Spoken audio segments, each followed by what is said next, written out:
Two students were murdered, more than a dozen wounded, and today we know the names of those who were killed. Bailey Holt and Preston Cope, both of them just 15 years old. Yeah, last night students and families gathered for a vigil to remember the victims. Our Nick Valencia is in Benton, Kentucky. And Nick, I understand you just spoke to the friend of one of those killed.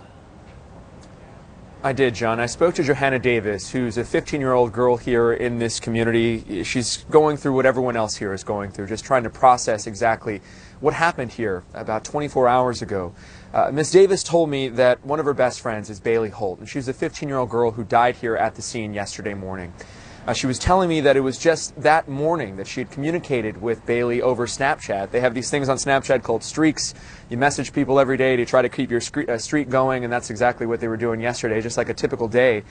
And it wasn't until later that morning that she realized it was Bailey that was the one that was killed here at the school. She described her as just a beautiful girl with a huge smile, an infectious personality, somebody that they had a lot of inside jokes. They talked about boys, talked about school, talked about music, something that you would expect any teenager to do. She's still processing the fact that she's never going to be able to do that again with her friend.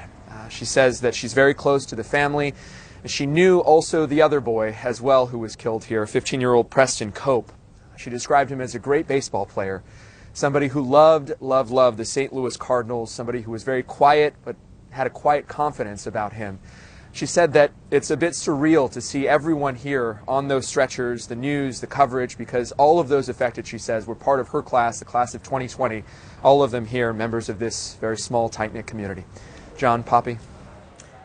Two 15-year-olds dead, a 15-year-old who carried this gun into the school and carried out this atrocity, and so many questions remain as to why. Are police giving you any indication of any reasoning?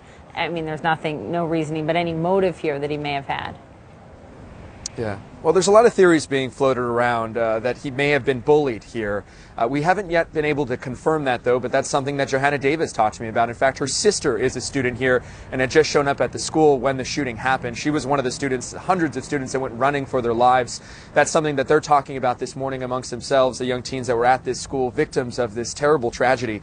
As for the 15-year-old, we still don't know yet whether or not he's going to be charged as an adult. We know that the governor here of the state of the Commonwealth of Kentucky has suggested murder charges, attempted murder charges, but it's still an outstanding question of whether or not he's going to be charged as an adult. The motive at this point, officially anyway, Poppy, it's still unclear.